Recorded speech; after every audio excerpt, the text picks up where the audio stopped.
Selamat pagi semua. Jadi di sini saya akan mempresentasikan materi yang terakhir. Materi ini berjudul Konsep dan Pencatatan Akuntansi Pajak dari Harga Pokok Penjualan dan Beban Operasional serta Laporan Rekonsiliasi Fiskal. Jadi sebelum saya memulai presentasi, saya akan memperkenalkan diri. Perkenalkan, nama saya Esrianti Sinaga dengan NIM C0D024062. Konsep dan pencatatan akuntansi pajak dari harga pokok penjualan.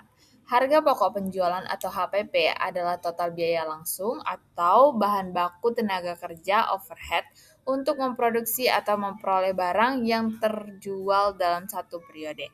Dalam akuntansi pajak, HPP dikurangkan dari peredaran bruto untuk menentukan penghasilan kena pajak. Pencatatannya menggunakan metode mutasi persediaan yang disesuaikan dengan urutan Undang-Undang PPH.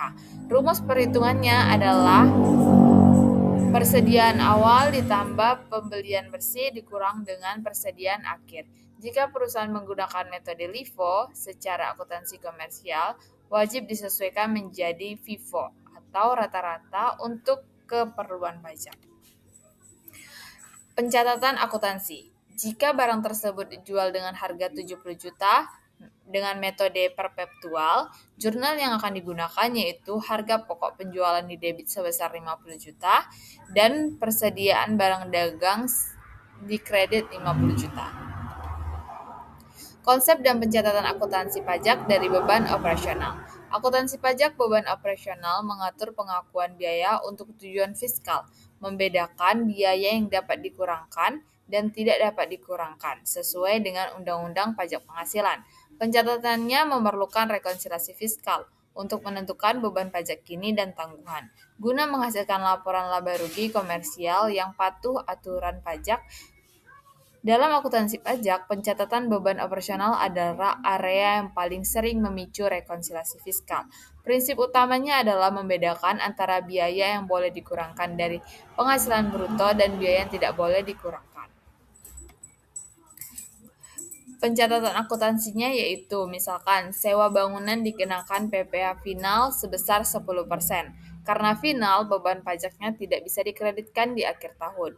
Berikut sewa kantornya itu sebesar 20 juta dan PPN-nya 11% dan PPh finalnya 10%.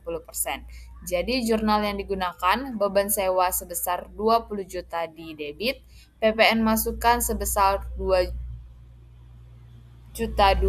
di debit, utang PPh final pasal 4 ayat 2 itu 2 juta di kredit dan kasnya 20.200.000 di kredit. Konsep dan pencatatan akuntansi pajak dari laporan rekonsiliasi fiskal. Rekonsiliasi fiskal adalah proses penyesuaian laba komersial menjadi laba fiskal untuk menghitung PPh terutang. Dikarenakan perbedaan aturan PSAK dan Undang-Undang Perpajakan, penyesuaian dilakukan melalui koreksi positif dan koreksi negatif. Pada laporan laba rugi, hasil akhir adalah laba kena pajak, yang menjadi dasar perhitungan PPh pasal 29 dan PPh pasal 25. Contoh soalnya misalkan PT Cahaya Abadi atau perusahaan dagang memiliki data ringkas tahun 2015 tahun 2025 sebagai berikut. Penjualan bersihnya sebesar 2 miliar. Harga pokok penjualannya sebesar 1.200.000.000, 1.200.000.000, laba kotornya 800.000, beban operasionalnya itu ada gaji dan tunjangan 300 juta, biaya jamuan makanan 20 juta, beban sanksi bunga pajak 5 juta, beban penyusutan 50 juta, dan pendapatan lain-lainnya itu ada pendapatan bunga deposito sebesar 10 juta. Laba bersih sebelum kena pajak itu sebesar 435 juta.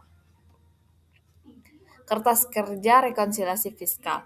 Pada penjualan komersialnya itu sebesar 2 miliar.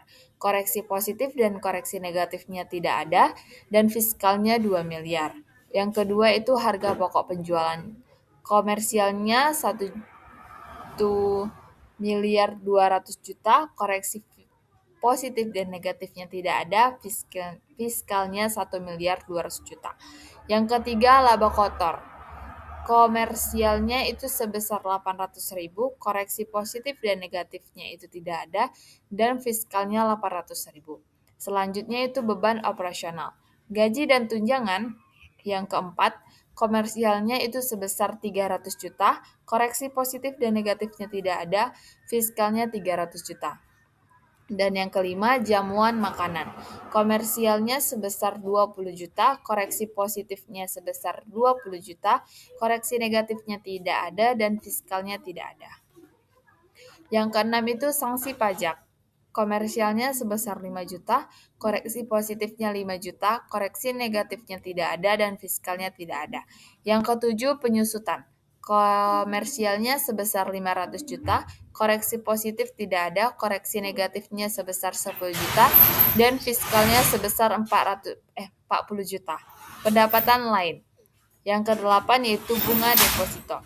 Komersialnya sebesar 10 juta, koreksi positifnya tidak ada, koreksi negatifnya sebesar 10 juta, dan fiskalnya tidak ada. Yang kesembilan, laba kena pajak.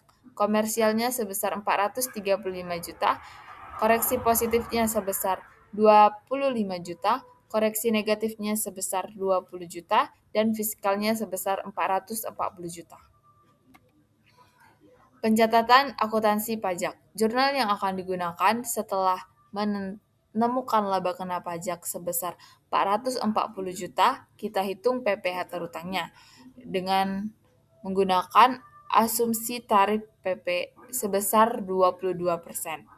PP laba kena pajak dikali dengan asumsi tarif 440 juta dikali 22% itu sebesar 96.800. Jika selama tahun 2025 PT Cahaya Abadi sudah membayar cicilan PPh 25 sebesar 60 juta, maka jurnal penutup per 31 Desember ialah beban pajak penghasilan sebesar 96.800 di bagian debit, PPh pasal 25 dibayar di muka sebesar 60 juta di kredit, dan PPh pasal 29 terutang sebesar 36.800 di kredit. Biaya yang boleh dikurangkan dalam pajak. Biaya yang boleh dikurangkan adalah biaya operasional perusahaan untuk mendapatkan, menagih, dan memelihara penghasilan atau 3M yang sah secara fiskal. Komponen utamanya itu meliputi biaya gaji karyawan, bahan baku, sewa bunga pinjaman, biaya promosi, penyusutan aset, dan sumbangan tertentu, seperti bencana, pendidikan, infrastruktur yang sesuai dengan ketentuan. Biaya yang boleh dikurangkan dalam pajak.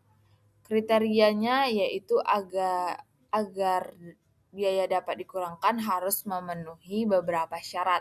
Yang pertama, 3M berkaitan langsung untuk mendapatkan, menagih, dan memelihara penghasilan. Yang kedua itu wajar, biaya tersebut wajar dan lazim dalam sebuah usaha. Yang ketiga, dokumentasi, didukung dengan bukti transaksi yang sah, ada invoice dan faktur. Dan yang keempat itu bukan pribadi, bukan untuk kepentingan pribadi atau pemilik. Selanjutnya, biaya yang tidak boleh dikurangkan dalam pajak.